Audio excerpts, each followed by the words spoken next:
And we're back live from the Lamar Theatre in Amsterdam, where we are broadcasting today all day, live interviews, and tomorrow as well, from the Singularity Summit, this time hosted by the Dutch Singularity Summit organization. But obviously we have the best and the brightest speakers from Singularity University in the US, like Neil Jacobstein. How are you? I'm fine. Right. How are you? So you're part of the Singularity University, but what exactly do you do there? I'm chairman of AI and Robotics at Singularity University. Right. Now, there's a lot of people that are talking about AI, but are probably not completely familiar with the term, what it really is. And you also hear a lot of other terminology like deep learning, machine learning. You're probably the best guy on earth to ask and to clarify this. So what is it all? Well, let me talk about it in terms of what's a subset. So deep learning is a specific algorithm, and it's a subset of the algorithms that are in machine learning. And machine learning is a subset of the range of things that's done in AI, or artificial intelligence. And artificial intelligence is itself a subset of computer science.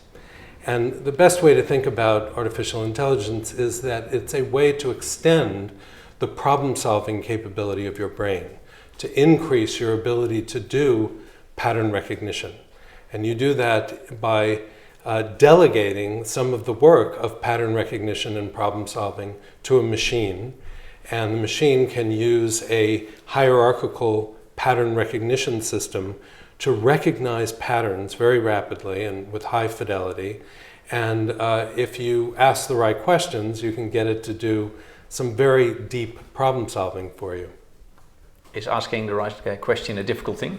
Well, asking the right questions is something that is a real skill, and it's not something that's necessarily taught well in school.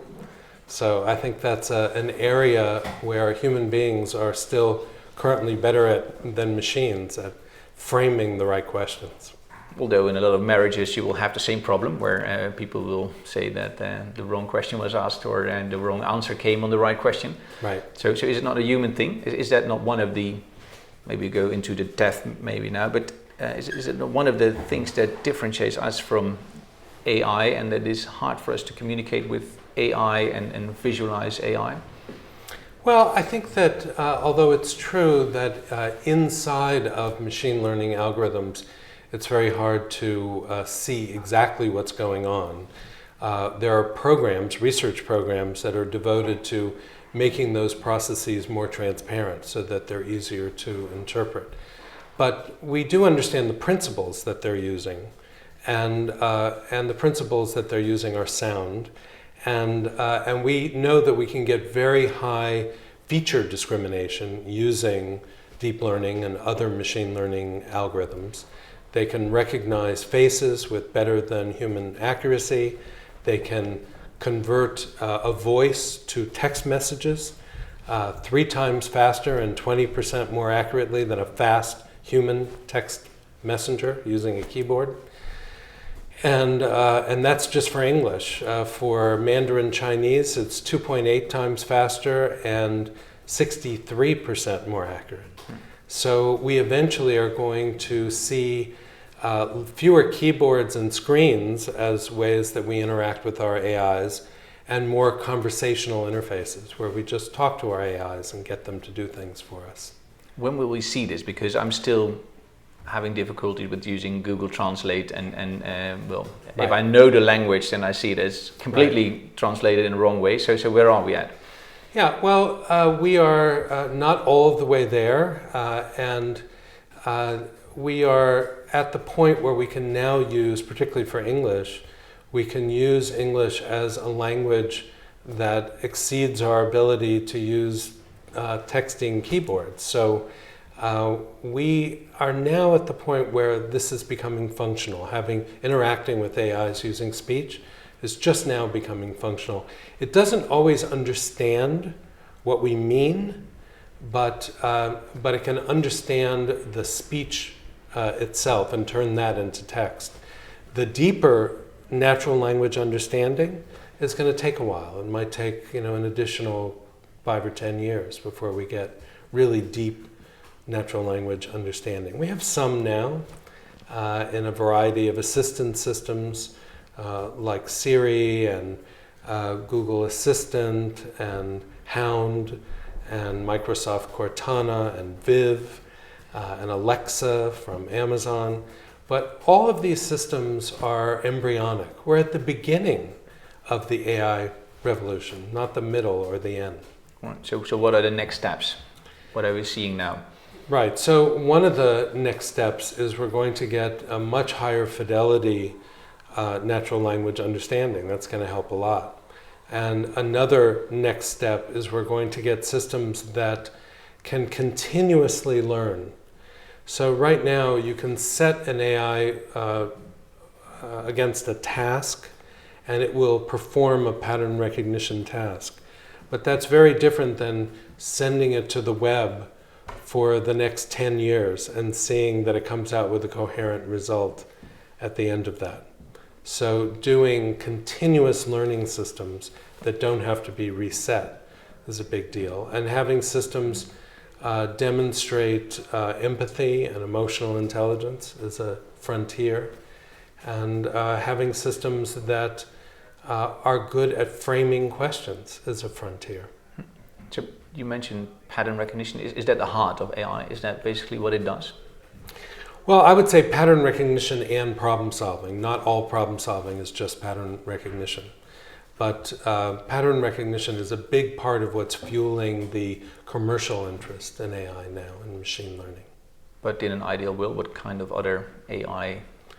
Well, I think we'd have a very broad spectrum of problem-solving tools that we would use. Not all AI. We'd use many different techniques in AI, like IBM does with Watson. They use over 100 techniques that are AI techniques.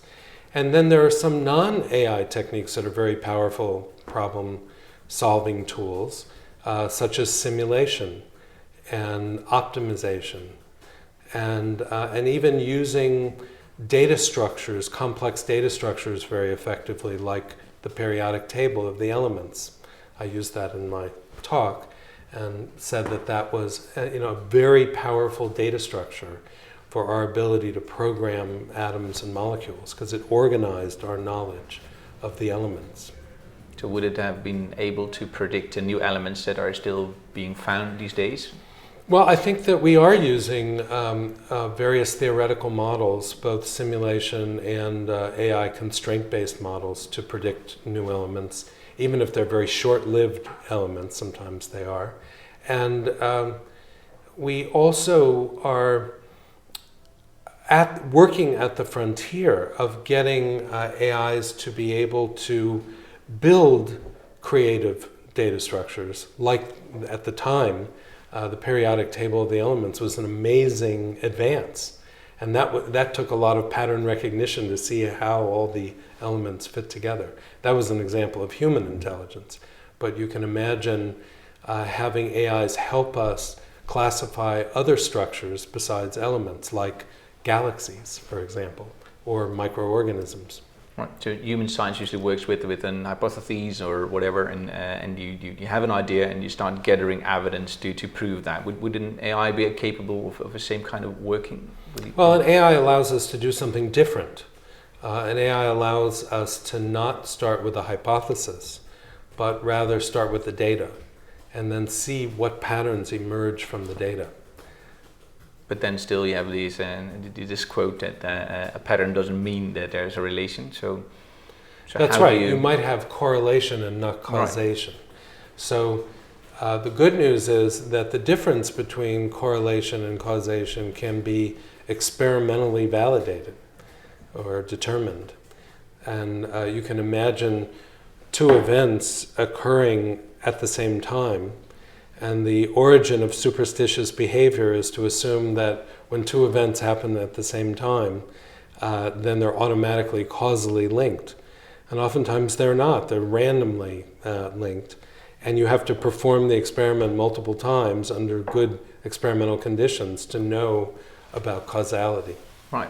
But then you have to know a little bit about causality and everything. So what happens if like ordinary people like me get their hands on AIs and see a pattern, and or an ordinary police officer and sees a pattern and says, "Ha, I got you because I see a pattern. So you must be a thief or a criminal because and you don't understand much about this." Right. So there's always the potential to abuse knowledge, to use partial knowledge and make inferences that go well beyond the data available to you. It's always possible to use a fancy technique and say, well, this fancy problem-solving technique told me that you're guilty, for example.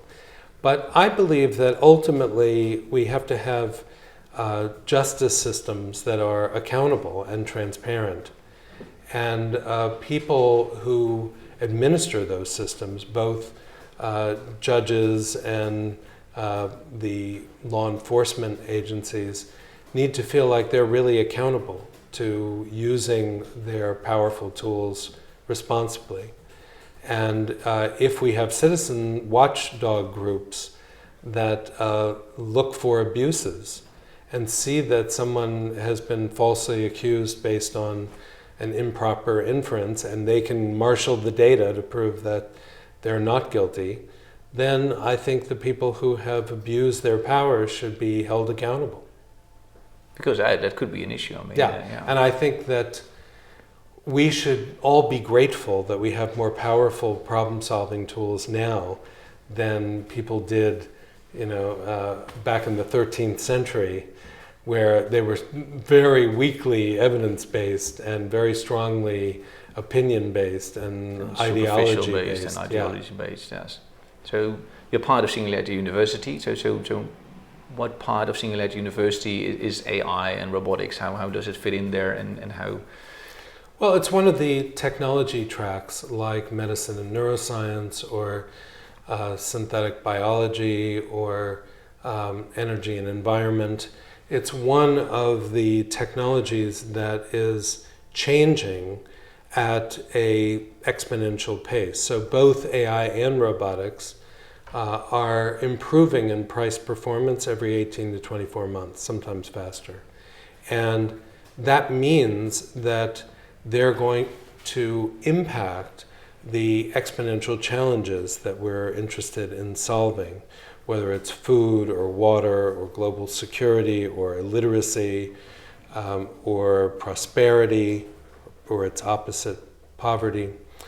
These are all challenges in the world, environmental problems, that really need solutions. And we think that these very powerful and rapidly moving exponential technologies are going to give us power tools for addressing these problems. So how does it work? I mean, does your colleague Han comes up to you and says, I got a grand challenge, and you have a box with AI and you put it in there and you come up with several scenarios, or? Well, I don't think it's that simple. I think that you really do have to understand the problem. You've got to talk to the people who are experiencing it on the ground. You can't just sit in a lab somewhere and arrogantly assume that you're going to solve other people's problems. Oftentimes, they have to be the ones that are empowered with the technology to solve it for themselves. But when it comes to AI, it allows us to marshal the evidence and then look at what the potential solutions are, and sometimes accelerate our knowledge of the solutions. Even if the solutions themselves are not AI, we can use AI to accelerate, say, photovoltaic cell material science. So it may be indirect, but still very powerful. Have you ever thought about just challenging the challenges to see whether there are real challenges and whether the idea of solving them is the right track, or is it just because? Well, I think they're real challenges. You only have to ask people that are experiencing them to understand that they're real challenges. And when it comes to something like pandemic disease, for example, Ebola or some other really serious disease, or even a super virulent flu like the Spanish flu, one can imagine using AI techniques in epidemiology to look for patterns in the data on the web to see epidemics before they start, to look for the weak signals. Right. And that's already been done, and it's been quite successful. So sometimes there are direct ways to intervene. Yeah. Now this whole field is rather complex for most people, so the whole AI science. So what can, and a lot of people are a little bit afraid of that. I mean, the ordinary people in the streets. So what could you tell them, apart from not being afraid, but how can they use it, or how can they learn to use it, or learn to understand it? Just the ordinary. Right. Well, the good news. Let's start with framing. I think the best way to think about AI is, rather than as a threat, think about it as a capability amplifier. Something that can just like our really, glasses. Yes, like your glasses. Something that, but your glasses only return your vision to normal. But this gives you a super enhancement of your cognitive power, which is really extraordinary, much more powerful than glasses, more like a telescope or a microscope combined. And this allows you to be a more effective worker, a more effective problem-solving entity. And that combination of you plus an AI is like a team. It is itself, you draw a circle around both, and it's a problem-solving entity. And that entity is more powerful than the AI alone or the human alone.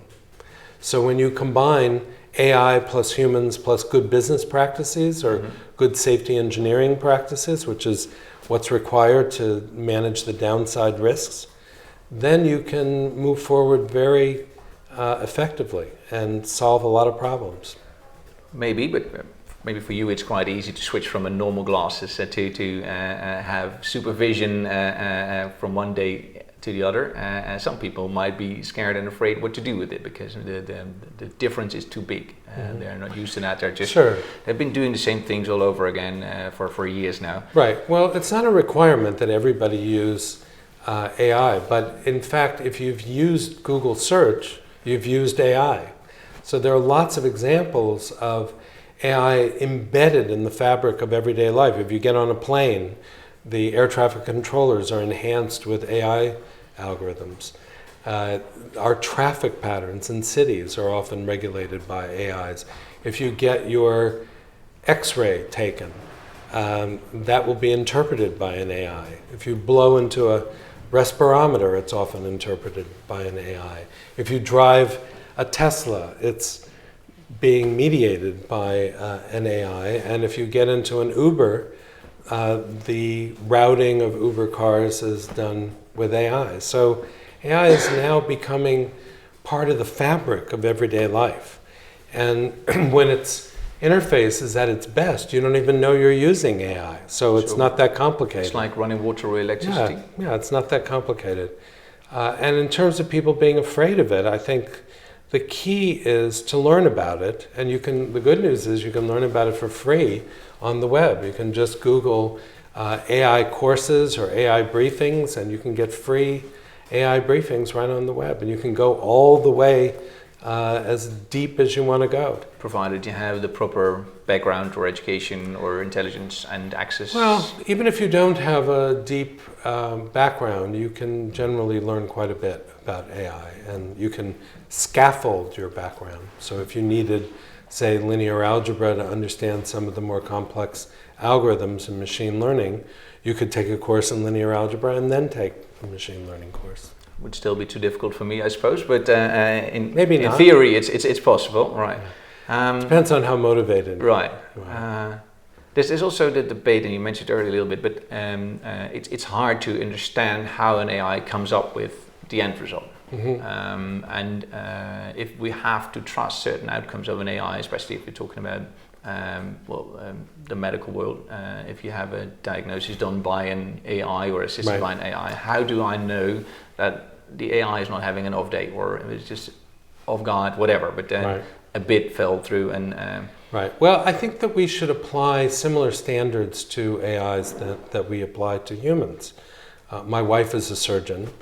As far as I know, none of her patients know the internal data structures her brain uses to make inferences and to do surgery. No. They can't see them. They rely on her reputation. She's got a very good reputation as a surgeon. And in a similar kind of way, we're going to test AIs before we unleash them for doing diagnosis in the medical world. And they typically will be under the supervision of a human, because people want accountability, and AIs have no legal standing today. And we will test them in much the same way that we test humans. We will insist that they have a track record of accurate diagnoses. And it's less about the internal representations they use and more about their behavior. How good are they at doing what they do? Sure, but that's the way we judge it remains doctors. A little bit of a black box. But humans are black boxes too, sure, in the way that they do inference. So why would we insist on knowing how an AI makes its inferences if we don't insist on knowing? You don't know the way your doctor makes inferences. No. Although you see that these days there's talk about having a black box, as you have in an airplane, into an operating room to make sure that well, you can still have that. Yeah, you can track what is going on. You can still track all those things, even if you have AIs doing some of the work. All right.